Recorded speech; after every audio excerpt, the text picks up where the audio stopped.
cavers unknowingly entering a death trap. Hello everyone, and welcome back to Scary Interesting. In this video, we're going to go over two terrifying cave stories. One of which took place in one of the largest systems on Earth, and in the other, something disturbing happened deep inside the cave that remains a mystery to this day. As always, viewer discretion is advised. I like watching these cave videos, man. It reminds me that I'm not stupid. Before we get into the video, I want to introduce you to today's sponsor, Surfshark VPN. As Scary Interesting has gotten more popular, I've naturally... You guys like Surfshark? I'm going to skip this ad, man, okay? It's Surfshark. Check it out.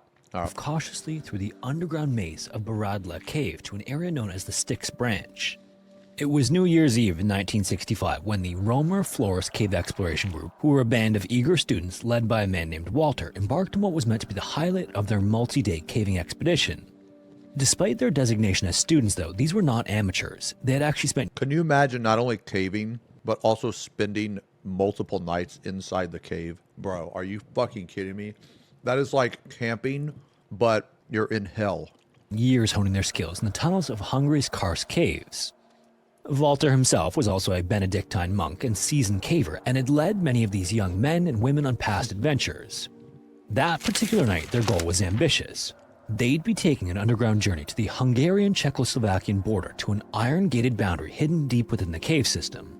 To prepare for this, leading up to this trip, their training was rigorous. Nearly every weekend, they ventured into the rocky terrain of Hungary's Kars regions where they learned the art of underground navigation, rope techniques, and the delicate balance of respecting nature while also conquering its challenges. Unlike modern cavers equipped with waterproof suits and advanced gear, these students relied on layered clothing and carbide lamps, which were typical of the time period. The year prior, by 1964, Walter had taken the group beyond their usual stomping grounds and led them to this more challenging system, which is positioned at the base of a striking white cliff that overlooks the nearby village's outskirts. And this first view of it sets the stage for the rest of the system. Its main passage is a winding and intricate channel that stretches approximately 4.3 miles, or 7 kilometers, and averages 33 feet, or 10 meters in width. It also reaches heights of about 23 to 26 feet, or 7 to 8 meters, with several expansive chambers. One of these is apparently large enough to accommodate up to 1,000 people at once. Okay, what I was going to say was imagine like being stuck like right here. You know how long it would take for a rescue team to get to you? Like, are you fucking nuts? Then there are also numerous side branches, both short and extensive, that connect to this main passage. During periods of flooding, subterranean waters also flow through the primary channel, and within the system lies the tallest known stalagmite in the world, standing at an impressive 122 feet or 37 meters tall. That should give you an idea of how large the system is. Their 1965 New Year's Eve cave camping trip had been meticulously arranged and included 5 days of exploration, training, and fun deep within the system. The first few days were spent traversing different sections of the cave, exploring side branches and difficult routes, building up to the ultimate challenge, which was the Styx Branch. This is a dangerous water-filled passage that only the most experienced cavers would be allowed to cross. Thank you for the resub. Thankfully, the hikers were well prepared for the conditions, carrying with them rubber mattresses, sleeping bags, layers of clothing, and lamps for light and air monitoring. Finally, on December 31st was the final and most anticipated leg of their journey. The less experienced members among them remained behind at the campsite, and only those with the skills and training to handle the challenge would attempt the crossing. As they made their way to the Styx Branch, the air felt thicker than usual and the water levels were slightly higher. Walter set the pace while the others followed along in careful succession. Behind him, each caver was mindful of their footing, aware that any misstep could send them into the freezing water, although in a little while that wouldn't matter anyway. The greatest challenge lay in the lower siphons, where there are 3 constricted sections where the ceiling dips so low that the group had to submerge themselves partially in the water to pass through. Bro. When they reached it, one by one, they ducked into the cold Bro, are you kidding me? So to get past this part of the cave, you're forced underwater. Water and felt the breath get sucked out of them. Even for experienced cavers, these crossings were a moment of tension, but they knew how to control their breathing and keep their lamps from flickering out in the damp air. After the final siphon, they reached a stretch where they could finally stand upright again, and the iron gate marking the border between the two countries was not far ahead. This rusted barrier stood at the farthest edge of their journey, and a couple of minutes later, they had made it. Once there, the group paused to celebrate. Someone pulled out a flask of palinka, which is a fruited brandy and a staple of Hungarian culture. They then even began to sing the Hungarian national anthem to celebrate this monumental achievement. Oh, shit. I mean, okay, imagine if, like, I'm going down there, right? I'm going in a cave in America, right? And I like it's all dangerous and shit. And I get to like the halfway or like the part, the connecting part or whatever, just singing that national anthem. Oh, say, can you see? Dude, that would be a good feeling. But then, as they turned to leave, the first signs of trouble began to surface. Fatigue crept in, muscles ached, and a strange, overwhelming exhaustion settled over them. At first, it was just one of them, then another, and it was clear something was terribly wrong. Initially, a few brushed it off as the fatigue from a long journey, but then one among them staggered, then another stopped to lean against the wall, breathing heavily. Finally, one student was the first to say it out loud, breaking the silence to say that he needed rest. Strangely, he was young, fit, and experienced in caves, yet he looked pale and unsteady. The others then glanced at each other in the dim glow of their lamps. There was no place to stop now in the narrow water-filled tunnel that led them back to camp. Walter then urged him to continue, reminding him that he couldn't stop there. So the student nodded and pushed forward, but a few more steps and another student stumbled, dropping to his knees in the water. Damn. Then behind him, yet another student swayed, Something his in balance the air. suddenly failing. Then, one by one, they began to collapse. The strongest among them tried to help the others, dragging their unconscious friends forward, but it was too much too fast. At first, the group tried to carry the fallen, but as more succumbed, it became clear that they would not make it out on their own. Walter then had no choice. He had to leave the others behind and go for help. Yeah. It was a terrible decision to have to make, but the only one that made sense. If they didn't get out and they didn't bring in rescuers, the others would die right there in the darkness. Another teacher, Maria, joined Walter, and with every step toward the cave's exit, their own exhaustion threatened to pull them under as well. Their heads ached and their limbs felt like lead, but they had to keep going. Finally, they emerged into the frigid night, stumbling toward the Egg-Telek tourist lodge where they heard laughter and music from the New Year's Eve celebrations. Inside, no one expected the sudden arrival of two people soaked and shivering and barely able to stand. I mean, that's crazy they got out. Walter and Maria then burst into the lodge, their faces pale and their words frantic and slurred. To the gathered crowd of partygoers, Walter's unsteady stance and words initially made him appear drunk. Slowly, though, the reality of the situation set in and the people realized this was something else. They then went on to explain that the cave had trapped some of their friends and some had already collapsed. The remaining cavers would not survive the night without immediate rescue.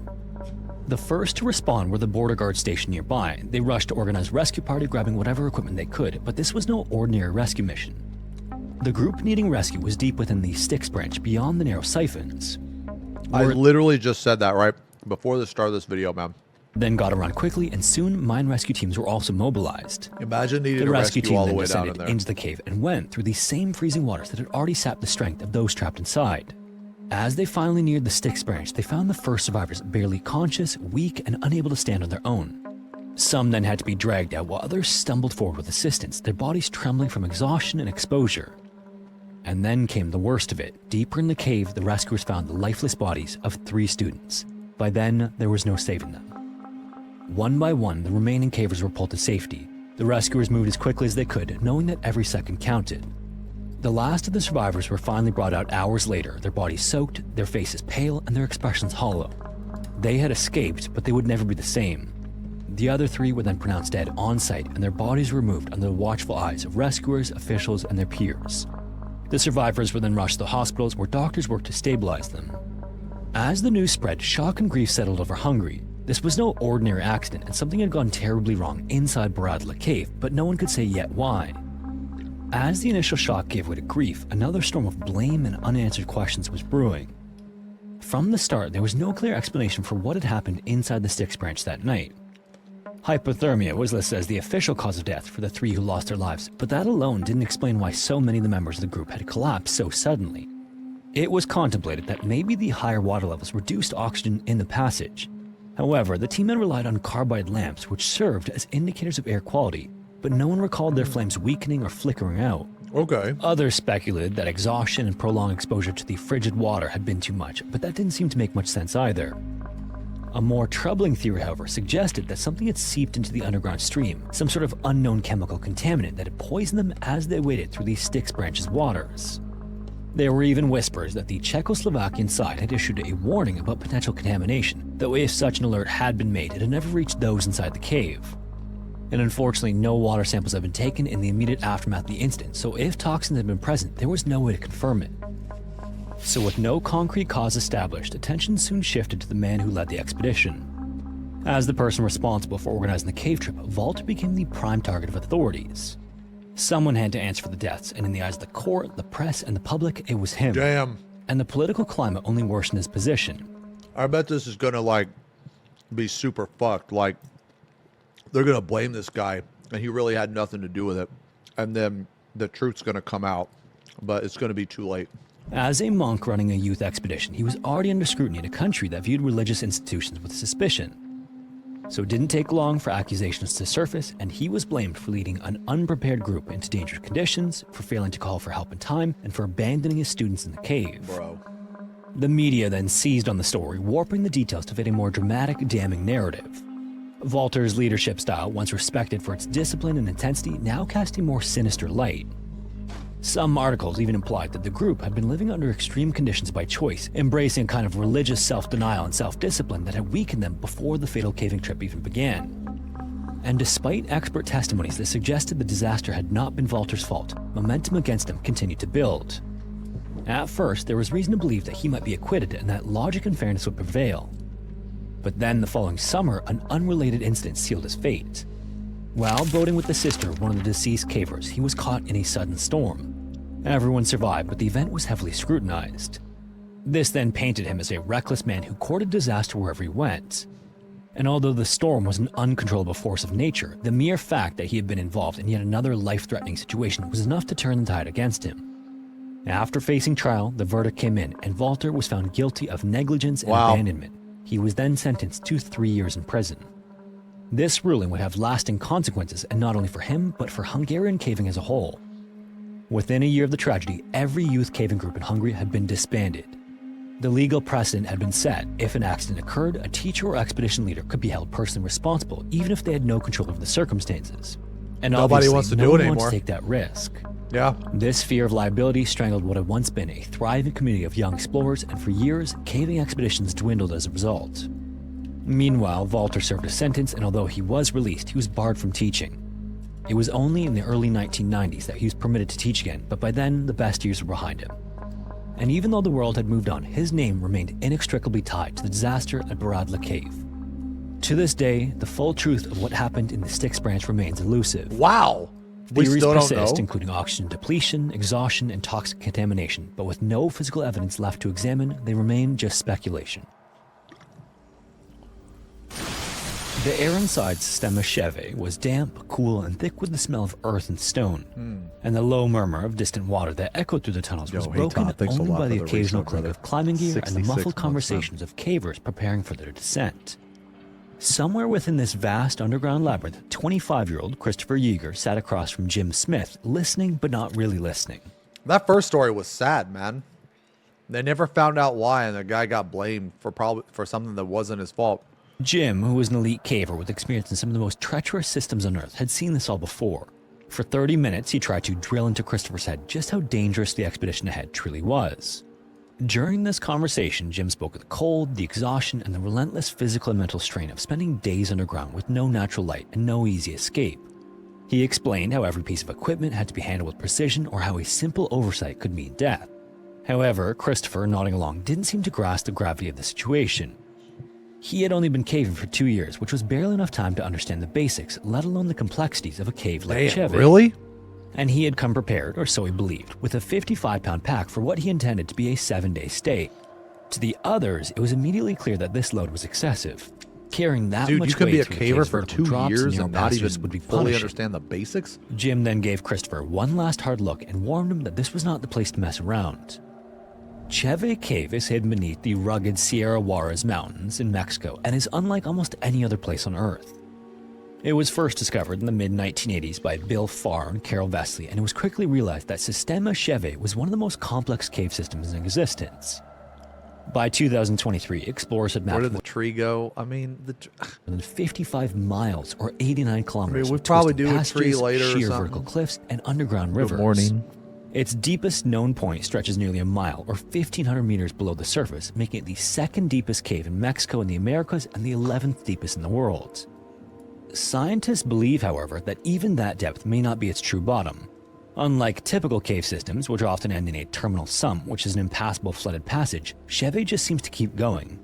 In fact, a dye test conducted in 2015 traced water from the main entrance to a resurgence point 8,356 feet, or 2,000. That's pretty. I mean, this is pretty, but yeah. 547 meters lower, suggesting that the system could be far deeper than what has currently been explored.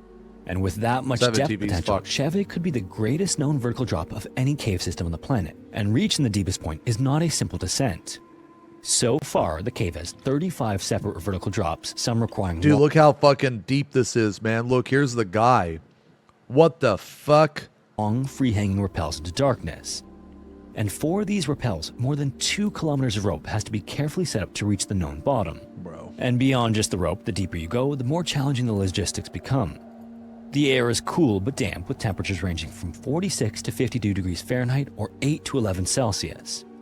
The walls also drip moisture, and in places, waterfalls cascade down from unseen heights. Then there's also the darkness that you'd certainly want plenty of extra lights to deal with. All of this is to say that even among elite cavers, Cheve demands a level of endurance and caution that few can maintain. The expedition Christopher was part of got underway in late February of 1991 with a group of 13 other cavers. During the first few days, the cavers worked to rig ropes to these 35 vertical drops, and to extend the lifespan of these ropes for repeated use, they were rigged with what are known as rebelays. Instead of descending in one continuous rappel, a rebelay requires climbers to transition at specific points along a drop where the rope is anchored away from the rock.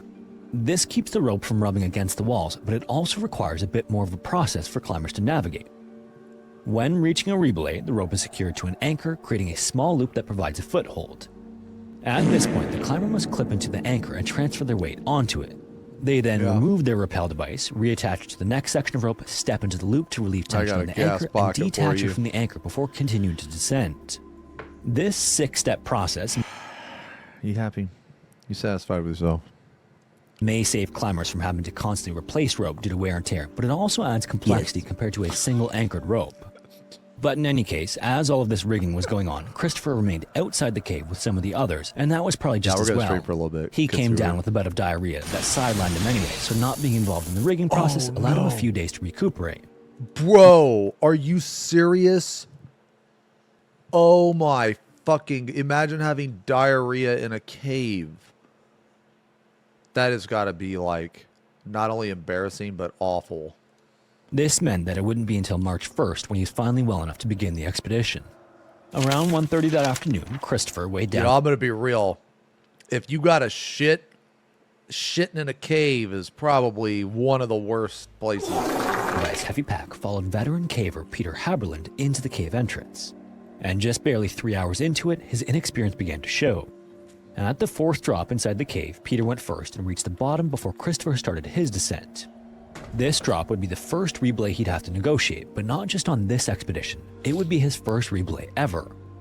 After he went through the process, he shouted down to Peter that he had been successful. Now, this wasn't the type of thing that required or even merited any celebration, and it actually caught Peter off guard. The two then proceeded ahead afterward to an area known as Saknussum's Well, which signals the start of a series of vertical drops that are wet with falling water.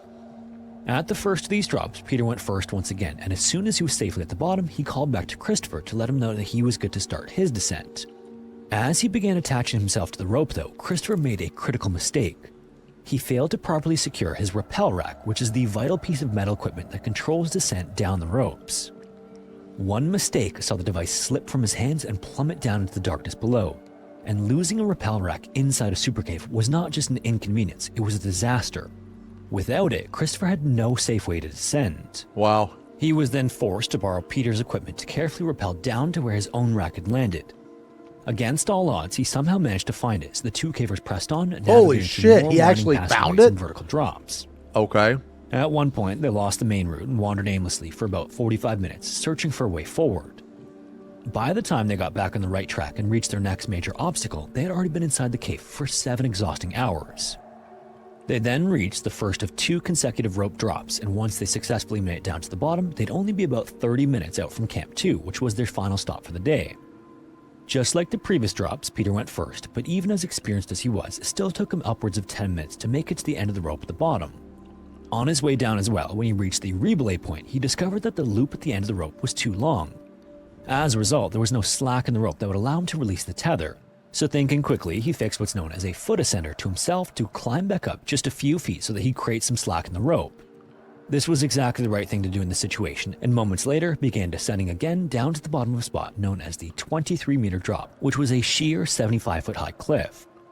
Once his feet were on solid ground, he detached from the rope and moved. I wonder how many people it took. Like, I wonder how many people died for others to learn their lessons from their mistakes. Like, all these little stuff, like the way that you rig the fucking rope, the foot thing, all this shit. You know what I mean? Side out of the potential fall zone to wait for Christopher. Once he was ready, Christopher carefully set up his own descent. He wore standard climbing gear, which included a seat harness, a lock and carabiner, and his recovered rappel rack. This system was designed to be foolproof, allowing a caver to control their speed as they descended, but before he could begin, he needed to transfer his rappel rack from one rope to another to continue downward. This is when something went tragically wrong. As Christopher leaned Oh God, you were right. When you hear this music, that's when the bad shit starts to happen. back to begin his descent, expecting the tension of the rope to hold him, his body did not stop. Instead, he kept tipping backward the same way you might mistakenly tip too far back in a chair. Somehow in the transfer, Christopher had failed to secure his carabiner that linked his body to the descending rope. This meant he was completely untethered and suspended for only a fraction of a second before gravity took over. Reflexively, he lunged for the rope, but his 55-pound bag of supplies pulled him down like an anchor. In fact, even an expert climber who was unburdened by any backpack would have struggled to stop their fall in that moment. So with no chance to brace, Christopher plummeted. At the bottom, hiding behind a boulder to protect him from any potential rock falls, Peter only heard the sound of rushing air followed by the sickening impact. For a moment, Peter didn't realize what had happened. He hadn't seen Christopher fall, and it had occurred so quickly that Christopher didn't even have time to scream on the way down. Holy shit. Peter then called out to his partner with his voice barely audible over the drip of water and the distant echoes of the cave, but he received no response. Peter then rushed toward the base of the drop, searching the darkness until he saw Christopher lying in a shallow pool of water no more than 3 inches deep. Oh my His right God. side was partially submerged and his face turned slightly into the water. His arms were also stretched forward as if he was reaching for something that had never been there. His right foot was also twisted in a gruesome fashion, rotated a full 90 degrees. Peter also feared a devastating neck or back injury, so he didn't want to move him too much, but he did turn Christopher's face slightly to clear his mouth and nose from the water. This was an instinctive gesture, as if doing so might somehow help, but in his gut, he may have already known that Christopher was gone.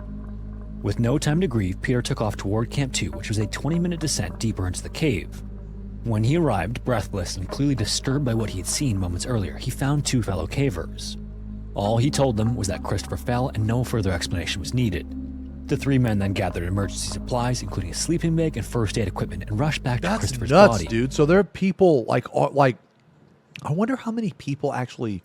There are people that like go down there and just camp for like a week at a time. That's so weird. When they arrived minutes later, the scene had not changed. They then attempted CPR, with each man taking turns in the dim light of their headlamps, but after 20 minutes, they noticed his eyes and neck were swelling up. One of the men then flashed a pen light into Christopher's eyes, but they were hollow.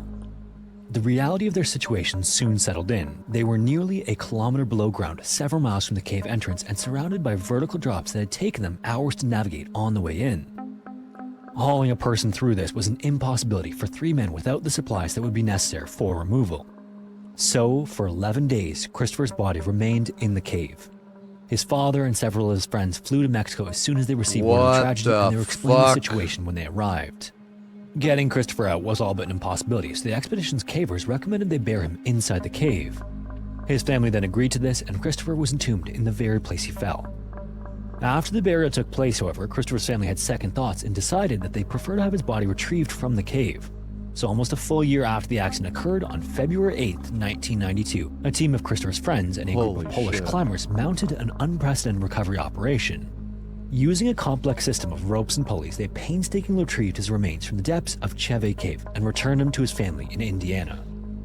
Experts analyzing the accident later concluded that the cause of his fall was a combination of things, some of which were Christopher's fault and some of which weren't. When Peter ascended the same rope that the accident had occurred on, he found Christopher's rappel rack exactly as it should have been, but the locking carabiner was unlocked. While playing around with the rack and carabiner, Peter demonstrated to investigators what likely happened to Christopher. If a rappel rack is clipped to a carabiner without tension, it can rotate in a way that pushes against the carabiner gate, causing it to open. Once tension is then reapplied, the rack can slip out of the carabiner entirely. It's likely that while suspended at the rebelay, Christopher transferred his rack to the lower rope, but when he lifted himself to create slack and detached from the rebelay tether, the unweighted rack may have rotated, inadvertently pushing the gate open. So as he lowered himself to put weight on it, the rack may have slipped free, and by then it was already too late. Christopher had already impacted the rock below, likely before he even knew he was falling at all. The lesson learned by cavers was clear. In a place as unforgiving as Cheve Cave, experience is not optional. It is the only thing keeping them alive. If you made it this far, thanks so much for watching. If you have a story suggestion, feel free to submit it to the forum found in the description. Also, in case you weren't already aware, if you want to listen to the audio-only version of these videos, you can listen wherever you listen to podcasts. That was good. Also, if you want to support the channel, consider joining the Patreon or becoming a channel member here on YouTube. Yeah. Anyways, thanks again, and hopefully I will see you in the next one.